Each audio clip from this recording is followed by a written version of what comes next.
Have you ever laid awake at night, heart racing, wondering if you'll end up alone in your final years? That gnawing fear that someday you might be forced to leave behind everything familiar. Your home, your routines, your very sense of self? 3 years ago, I made what I thought was the responsible decision. After my second fall, my children were worried sick. "Dad, we can't bear the thought of finding you hurt and alone," they said. "Especially after all those years you spent caring for others as a doctor." Their concern was genuine, their intentions pure. So I, Dr. Bob, after 47 years of practicing medicine, agreed to move into Sunny Pines Nursing Home to give them peace of mind, to be sensible about my aging at 77. If you're watching this, maybe you're considering the same choice for yourself or a loved one. Before you decide, I need to share my story. Not to scare you, but because I wish someone had been honest with me before I signed those papers. If you find value in these honest conversations about aging with dignity, please consider subscribing to our Elderly Wisdom channel and hitting the notification bell. As a physician who's now experiencing life from the patient's perspective, I share these difficult truths each week, so none of us have to navigate these challenges alone. Today I'm going to reveal 8 hard truths I've discovered about nursing home life. Truths they don't mention in the glossy brochures and that even I, with decades of medical experience, never fully understood until I lived it. Truth number 5 shocked even me, and number 7 might change everything about how you plan for your future. Truth number 1, the devastating loss of independence. Remember Margaret? She was a nurse at the hospital where I practiced medicine. She lived across the street from me for 30 years after we both retired. Every morning, she'd wake at 5 a.m. to watch the sunrise with a cup of tea made exactly how she liked it, strong, with just a whisper of honey. That was her moment of peace, her ritual. Her first morning at Sunny Pines, Margaret asked for hot water for her tea. "Breakfast is served at 7:30, they told her. "You can have tea then." By the time breakfast arrived, the sun had already risen without her. This is the first hard truth. When you enter a nursing home, your rhythms no longer matter. Your lifetime of habits and preferences becomes secondary to efficiency and schedules. Here I can't decide when to eat. When I mentioned I prefer showering in the evenings as I've done for decades, I was told staff availability is in the mornings. The thermostat in my room is controlled centrally. Even the timing of my medications is determined by staff rounds, not by when my body might need them most. These may sound like small complaints, but they compound daily. It's death by 1,000 paper cuts to your sense of self. Independence isn't just about big decisions. It's about the 100 tiny choices we make each day that define who we are. Truth number 2, the heartache of feeling forgotten. "We'll visit every Sunday," my daughter promised, and she meant it truly. The first month, my room was filled with family every weekend. Then winter came and the grandkids got sick. My son-in-law's mother needed help too. Life, with all its demands, continued for them while mine had stopped. Now I mark time between visits on a calendar. I watch others whose families have good intentions but busy lives. The visits grow shorter, less frequent. Not from lack of love, never that, but from the cruel reality that life moves forward for those outside these walls. Phone calls don't replace human touch. Video chats don't capture the scent of your grandchild's hair or the warmth of your daughter's hand in yours. And there's a particular kind of heartbreak in realizing you've become an obligation rather than a natural part of daily life. The most painful moments? Hearing about family gatherings after they've happened.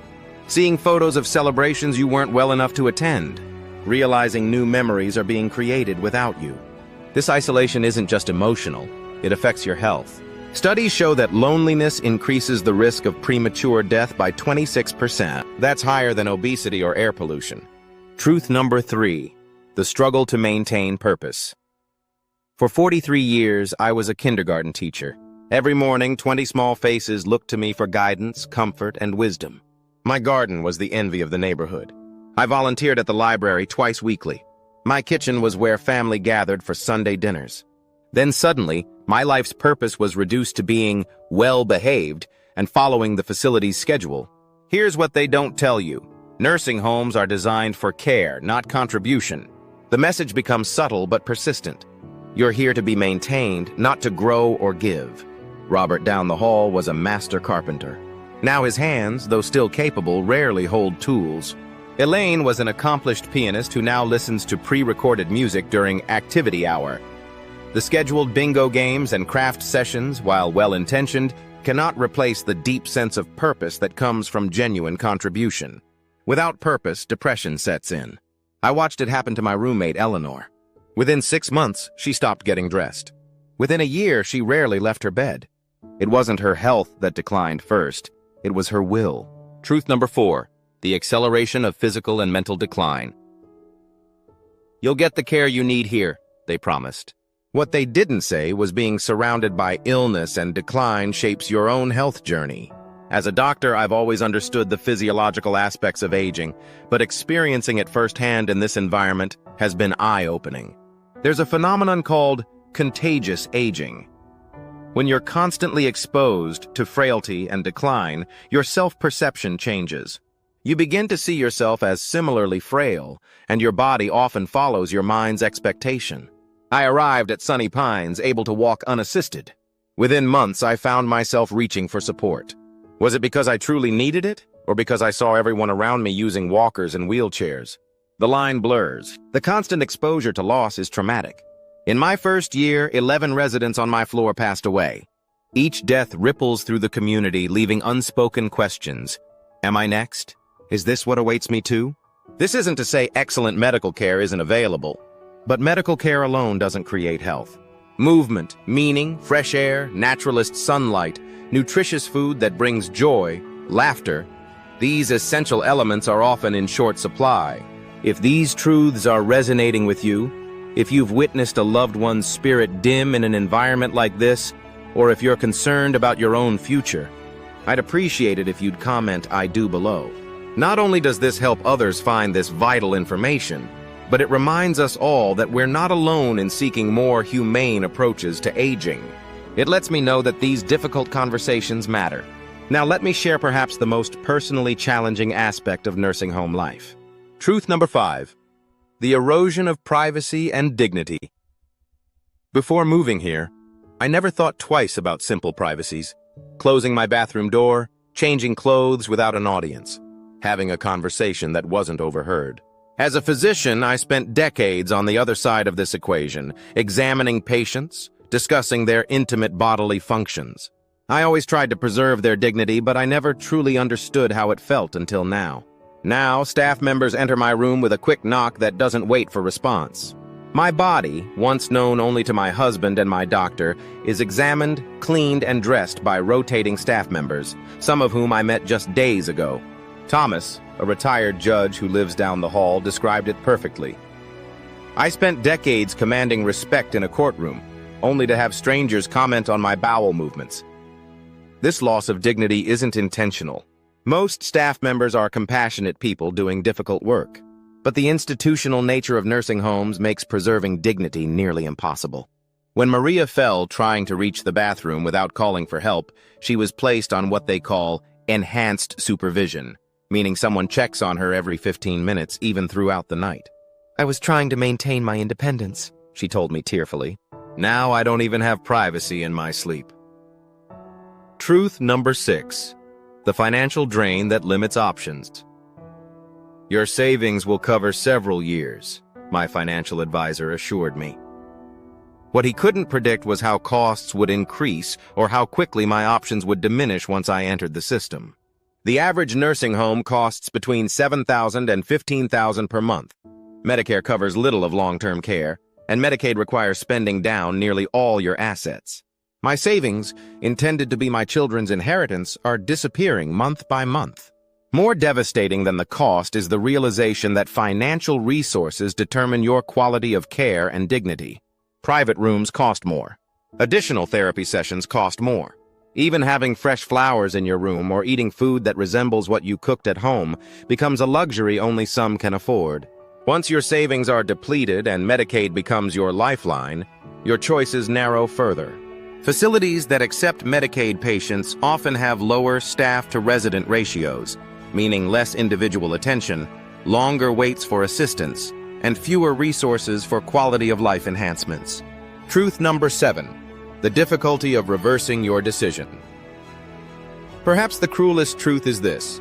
Once you've entered a nursing home, leaving becomes extraordinarily difficult, physically, logistically, and financially. After selling my home and dispensing with most of my possessions, there was no easy way back. My muscle strength decreased from reduced activity. My confidence in managing daily tasks diminished, and the financial resources needed to establish independent living again dwindled with each month's payment. Sarah, who lived across the hall, tried to return to independent living after 6 months. The process was arduous. She needed to prove to her family and doctors that she could manage medications, prepare meals, and respond appropriately in an emergency. After weeks of evaluation and debate, her family's concerns overruled her desires. I watched her spirit crumble when she realized her decision had become essentially irreversible. This isn't to say transition back to independent or assisted living is impossible, but the longer you stay in a nursing home environment, the more challenging and unlikely it becomes. Truth number 8. The alternatives I wish I'd known about. Had I known then what I know now, I would have fought harder to stay in my home with appropriate supports. There are innovative options emerging that weren't fully explained to me. PACE programs, Program of All-Inclusive Care for the Elderly, provide comprehensive medical and social services to certain frail, community-dwelling older adults. These programs enable many who would otherwise need nursing home care to remain in their homes. Village models create networks of older adults in the same geographic area who pool resources to access services together while remaining in their homes. Co-housing communities allow older adults to maintain private living spaces while sharing common areas and support systems, combining independence with built-in community. Home modifications and technology. From simple grab bars and ramps to sophisticated monitoring systems can make aging in place safer without sacrificing independence. Shared housing arrangements where older adults live together, sharing expenses and providing companionship and safety nets for each other. Most importantly, I wish I'd known that safety at all costs is a damaging standard when that cost includes purpose, autonomy, and joy. Conclusion: making informed choices. I share these hard truths not to condemn all nursing homes or those who work in them. Many staff members show remarkable compassion within a system that makes truly dignified care challenging. As a doctor who has now become a patient, I have a unique perspective on both sides of this equation. Nor do I share this to induce guilt in families making impossible choices with limited options. Sometimes nursing home care truly is the only viable option, especially for those with advanced dementia or complex medical needs. Instead, I offer my experience as a call to approach these decisions with clear eyes. Ask the difficult questions. How will this environment preserve what makes life meaningful? What alternatives have we thoroughly explored? How can we maintain connection, purpose, and dignity regardless of where care happens? Remember these truths as you plan. 1. Independence is precious and worth fighting to maintain. 2. Social connection must be deliberately preserved, not assumed. 3. Purpose and contribution are as essential as physical safety. 4. Environment profoundly affects physical and mental health. 5. Dignity and privacy are basic human needs, not luxuries. 6. Financial planning must include realistic long-term care scenarios. 7. Making alternative arrangements is easier before a crisis. 8. New models of elder care are emerging that may offer better options. If this video resonated with you, please consider subscribing to the Elderly Wisdom channel. Each week, I draw on my 47 years as a physician and my current experience as a nursing home resident to share honest conversations about aging with dignity. Your subscription helps us reach others who need this information before making irreversible choices. I'd also deeply value hearing your experiences. If you or a loved one has found innovative ways to age with dignity, please share them in the comments below. After a lifetime of giving medical advice, I've learned that wisdom comes from many sources, and your experience might be exactly what someone else needs to hear today. Thank you for joining me in this difficult but necessary conversation. Remember, aging isn't just about adding years to life,